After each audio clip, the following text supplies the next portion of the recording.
I'll tell you what, though, there's one thing that people say, and I think it's important. You may want to make a note of this, Scott, because I've heard it a couple of times.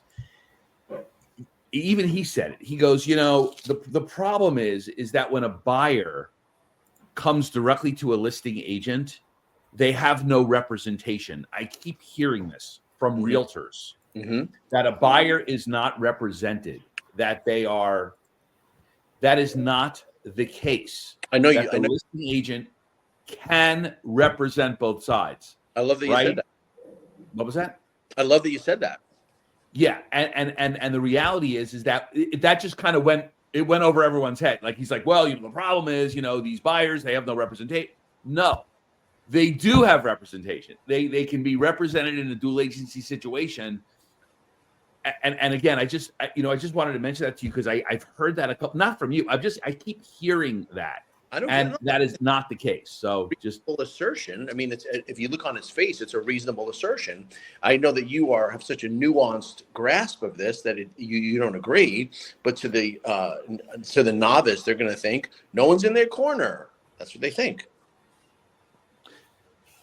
Again, a dual agent is in their corner, right? I'm saying, like, you're either in my corner or not. If the agreement says you're in my corner, you're in my corner. You can't have an agreement that says you're in my corner and then just decide arbitrarily you're not in my corner. You know what I mean? Like, that's what's going on here. If a buyer engages in a dual agency situation, they have somebody in their corner by the definition of the agreement they sign. You know what I mean? So that's why. But yet you could say, well, yes, you've signed it, but it really isn't the case. That's the same in their assertion you can make. Well, you're my listing agent, but you're really not in my corner. You're really out for your office. You're out for your whatever. So just kind of like no. I'm glad you touch on that because that to me is a heightened awareness. That's what we are. You are, especially. I'll defer to you, and also that we are here to cut against common thought, against the lemmings.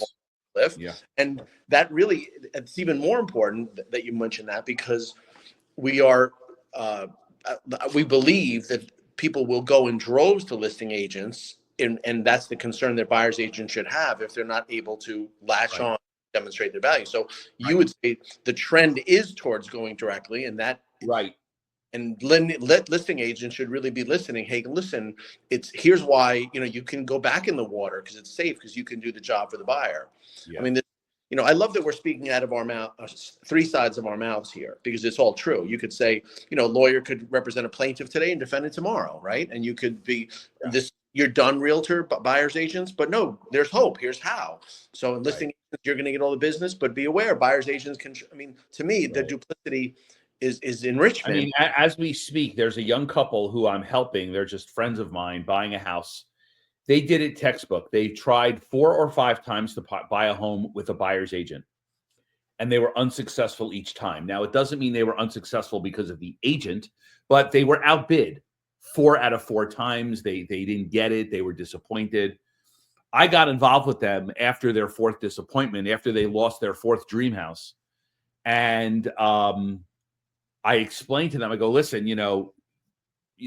going through these buyer's agents, you might want to, think about it. Anyway, lo and behold, the next day, a listing popped up in the area that they wanted.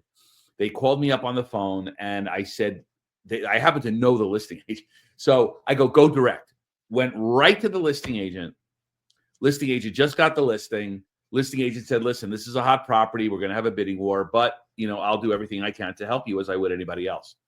So there were 6 or 7 offers that came through on the property. And these young couple was one of those offers. And so the end of the day, they ended up winning the bid on this property. They won it, who knows? We never know the reason why. It wasn't even just the number. Their terms and conditions were very attractive. They were putting down a lot of money. They were willing to make the home inspection only structural and engineering. In fact, I heard there was a higher offer, but they rejected it because the buyer didn't want to give any consideration on the inspection. Now, keep in mind, this was a buyer who had a buyer's agent. The other buyer had an agent, had a blah, blah, blah. These people won the property. Now, what else happened with these people? These people did not pay. How much of a buyer commission do you think they paid? I don't know the property. What's the value? $850. Wow. So these are buyers. They paid nothing. They paid nothing. Zero. Right. The seller was earning the commission from the seller. This listing agent did not charge them a commission. The listing agent worked for the seller. This particular agent decided for his or own particular reasons that he is not going to charge a buyer. That makes sense to me. He's very happy earning 3.5% on an $850,000 property, Sure. which is close to 30 grand. Mm-hmm. So what happened? So it moved along. They won the bid. They just had the home inspection done. There are issues on there. Now, these buyers, they have lawyers, they have home inspectors, they have advisors. They wanted a certain amount of money off the property. They go to their dual agent. And they go, hey, listen, dual agent, what should we do? Dual agent said, listen, you can whatever. You're not under any burden. You have to make your determination. The agent, what is the agent going to do? Listen, you need to knock off 10,000. I mean, good agents don't do that, right? Because it could jeopardize the whole transaction, right? So they ended up getting a concession on whatever, a couple of things, whatever, but everything is working perfect. So what does this prove? Here's a buyer, bought a house, paid zero commission after working with multiple buyer's agents. The price that they paid, the one thing that we do know is that the seller did not have to factor in 2 or 2.5% on that price. Whether or not the seller took that money themselves or lowered the price accordingly, that's the seller's decision. That's their asset to decide what they want to do with their money, okay? And so at the end of the day, when you have examples like this is proof that it works. Right. And now you will have realtors who will say, oh, if you had a buyer's agent, you could have got more money off.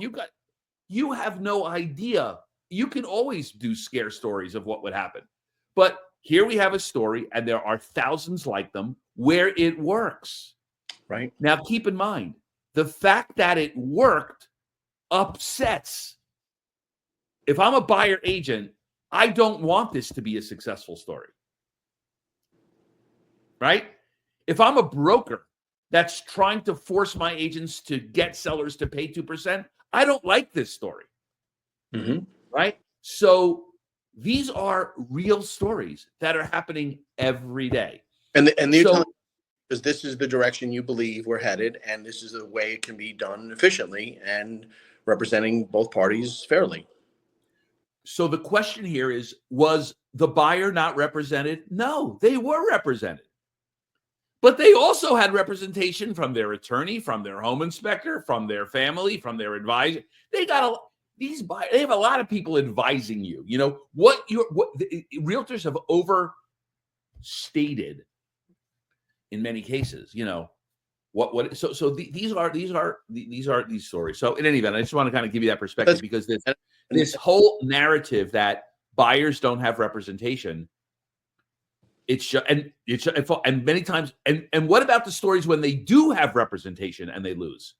How do we reconcile that? Right. It's just because you have a spot in the game doesn't mean you're going to win.